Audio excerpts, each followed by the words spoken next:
এনসিপির গোপালগঞ্জ সফর নিয়ে গতকাল যা ঘটল গোপালগঞ্জে নানা রকম বিশ্লেষণ চলছে সেটা নিয়ে। ইনফ্যাক্ট অনেক দিক থেকে ঘটনাটাকে দেখা যায়।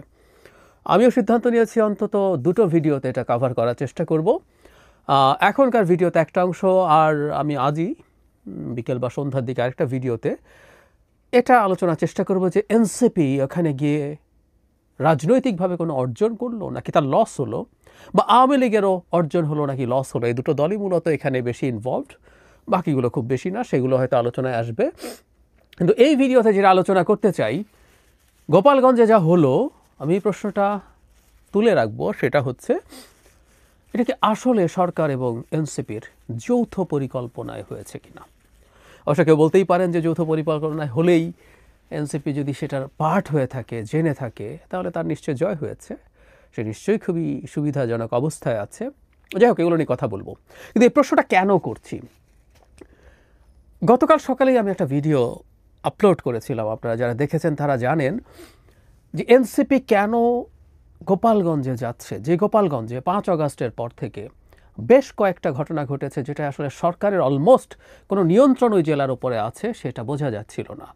সেনাবাহিনীর গাড়িতে হামলা, বিএনপি নেতাকে হত্যা, পুলিশের থানা ঘেরাও, পুলিশের গাড়ি ভাঙচুর, পুলিশের ওপরে হামলা, এগুলো হয়েছে।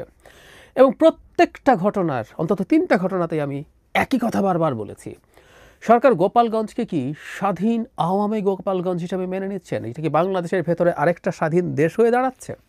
সরকার কেন সেখানে ব্যবস্থা নিচ্ছে না? ইনফ্যাক্ট ব্যবস্থা নেয়নি।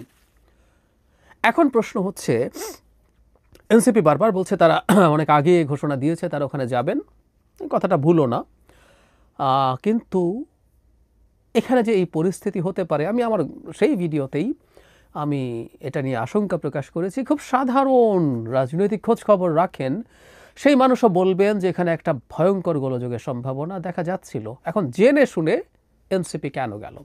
টেকনিক্যালি বলছি, সরকার যদি মনে করত যে এই যে পরিস্থিতি আছে এটা এখনো নিয়ন্ত্রণে না, অনুকূলে না, তারা এনসিপির ওখানে যাওয়াটা নিষেধ করতে পারত।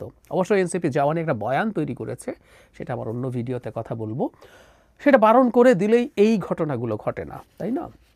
কারণ সরকারের কাছে গোয়েন্দা তথ্য আমাদের যে কারো চাইতে বেশি আছে। আর যদি না থাকে, কথার কথা, আওয়ামী লীগ এরকম একটা প্রস্তুতি নিচ্ছে, তারা এসে সংঘবদ্ধভাবে এই কাজ করবে, এটা একদিন দুদিনের প্রস্তুতি না, এটা দীর্ঘদিনের প্রস্তুতি। এবং এই তথ্য পাওয়া গোয়েন্দা সংস্থার জন্য কোনো ব্যাপারই ছিল না। সেটা যদি না পেয়ে থাকে তাহলে তো আমাদের দেশ ভয়ঙ্কর বিপদের মুখে আছে। কারণ আমাদের গোয়েন্দা সংস্থাগুলো এতই অথর্ব, গোপালগঞ্জে আওয়ামী লীগ দিনের পর দিন সংগঠিত হয়েছে, পরিকল্পনা করেছে, গতকাল যা করেছে সেটা করবে, সেটা খবর পায়নি। আর যদি তারা এটা জেনে থাকে তাহলে এই ঘটনাটা তারা হতে দিয়েছে, কোনো রকম কোনো সন্দেহ নেই। আমি কোনটা মনে করি? আমি মনে করি গোয়েন্দা সংস্থার কাছে এটা এত কঠিন কোনো গোয়েন্দাগিরির কাজ না, এটা খুবই বেসিক গোয়েন্দাগিরির কাজ। এইটা গোয়েন্দা সংস্থাগুলোর কাছে এই তথ্য ছিল এবং তারা এরপরও এটা হতে দিয়েছে। এবং এনসিপিকে না জানিয়ে তারা এটা করেছেন আমি তাও মনে করি না। এনসিপি যাবে, একটা গোলযোগ হবে, এই গোলযোগটা অনেক কিছু তারা মনে করছেন অর্জন করবেন, সেই অর্জনের মাধ্যমে এটা এনসিপি দল হিসাবে নিজকে অনেক বেশি শক্তিশালী হয়ে উঠছে, সেটা যেমন বলতে পারবে। তার চাইতে জরুরি কথা যেটা খুব হঠাৎ করে বেরিয়ে গেল, যারা হান্নান মাসুদের একটা স্টেটাস আমাদের সামনে এসছে, তিনি বলছেন যে একটা জেলায় জাতীয় নেতৃবৃন্দকে যারা নিরাপত্তা দিতে পারে না তারা কিভাবে নির্বাচন করার কথা বলেন।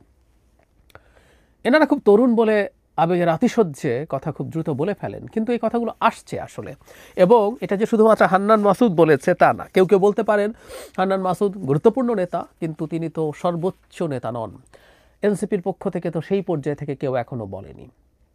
আমি এই কথাটাকে খুব যৌক্তিক মনে করি না। এবং আমি দেখছি এই নিরাপত্তা পরিস্থিতিকে ভিত্তি করে নির্বাচন হওয়া যাবে না একটা আলাপ মাঠে ছাড়া হচ্ছে। কয়েকদিন আগেই জামাতের আমির, মানে আমাদের নিশ্চয়ই মনে আছে, ওটা নিয়ে ভিডিও করেছি, কথা বলেছি, পাটগ্রামে যে বিএনপির লোকজন হামলা করেছে এবং বিএনপির লোকজন 2জন আসামিকে ছিনতাই করে নিয়ে গেছে, সেই ছিনতাই করাটা উল্লেখ করে বলছেন এই পরিস্থিতিতে কিসের নির্বাচন।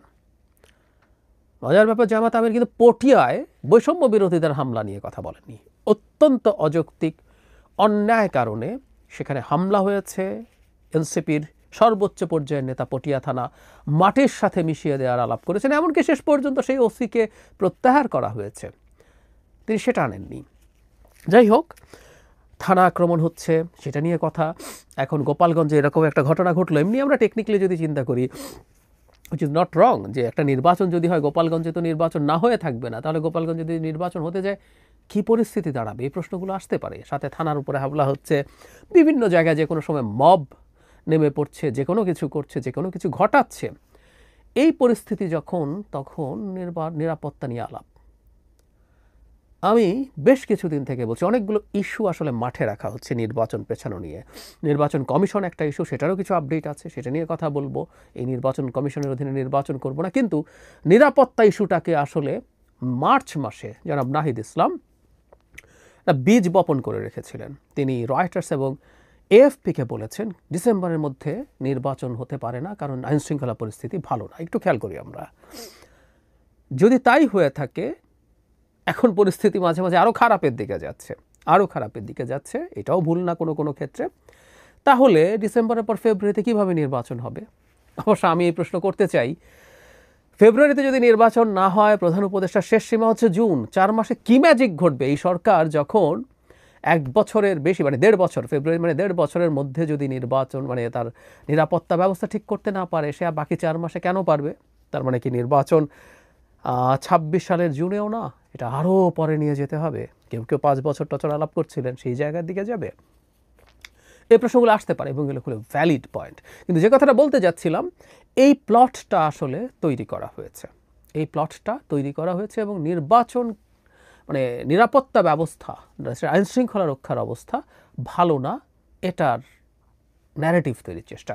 নট অনলি দ্যাট, এখন জনাব নাহিদ ইসলাম সরাসরি বলে ফেলেননি, কিন্তু তিনিও তাদের যে সংবাদ সম্মেলন তারা গোপালগঞ্জ থেকে খুলনায় গিয়ে করলেন, সেখানে খুব স্পষ্টভাবেই এগুলো বলেছেন।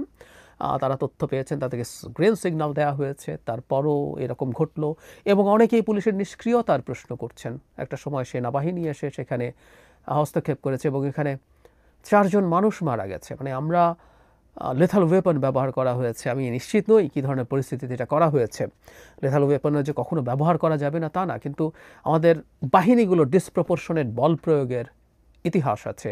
শুধু সেটা না, একজন মোটামুটি বেশ নির্জীব, উনি বেঁচে ছিলেন যতদূর মনে হলো, তার উপরে সেনাবাহিনীর একজন সদস্যের যে আচরণ, তাকে বুট চাপা দেয়া, এরকম কতগুলো ভয়ঙ্কর কাজও আসলে ওখানে হয়েছে, যেগুলো আমরা দেখতে পেরেছি। তো যাই হোক, এই 4 জন মানুষেরও হয়তো মৃত্যু প্রয়োজন ছিল না, কারণ এখানে যদি সরকারের দিক থেকে আগে থেকে যদি ভালনারেবল অবস্থা বোঝা যেত, তাহলে বুঝতে, আমি বলছি এটা বোঝেন তারা সেখানে অনেক আগেই ব্যবস্থা নিতে পারতেন। কারণ আমরা অনেকেই বলি এবং রাইটলি বলি যে সারা দেশের যত লোকজন আছে আওয়ামী লীগের সন্ত্রাসীরা, তারা সব গিয়ে গোপালগঞ্জে একটা সেফ হোম করেছেন, যারা পালিয়ে যেতে পারেননি। সুতরাং ওখানে ওই ধরনের লোকজনের প্রেজেন্স আছে, এবং সেটা যদি এই একটা সফর যদি সরকার তাদেরকে না করতেন, যেহেতু এটা কন্ট্রোলে নেই, তাহলে অন্তত এই পরিস্থিতিগুলো তৈরি হতে পারতো না। কিন্তু মনে হলো সব কিছুর পরও এটা হয়েছে, এবং খুবই দুর্ভাগ্যজনকভাবে 16 জুলাই, যেদিন আসলে আবু সাঈদের মৃত্যুর দিন, আমাদের এই আন্দোলনের প্রথম বছর পূর্তিতে আমরা সাঈদকে ঠিকঠাক মতো স্মরণ করতে পারিনি অনেকে, কারণ গোপালগঞ্জ আমাদের যাবতীয় মনোযোগ নিয়ে গেছে। অথচ এই সাঈদের এই ঘটনাটা, বিশেষ করে যদি ভিডিও আমাদের সামনে না আসতো, আমি মনেই করি না কোনোভাবে এই মুভমেন্টটা এরপর আর এভাবে এগিয়ে যেত।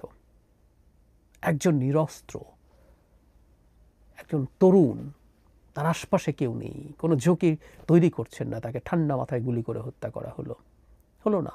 হতেই পারতো, তারা যেহেতু তাদের এই সফরগুলো করছেন, এই দিনটা ওনারা গেছেন সাঈদের কবরে, কিন্তু এই দিনটা ওই জেলায় রাখা, সাঈদের কবরে যাওয়া হতে পারতো, কিন্তু না, সব কিছু ধামাচাপা গেল এবং 4 জন মানুষ মারা গেলেন।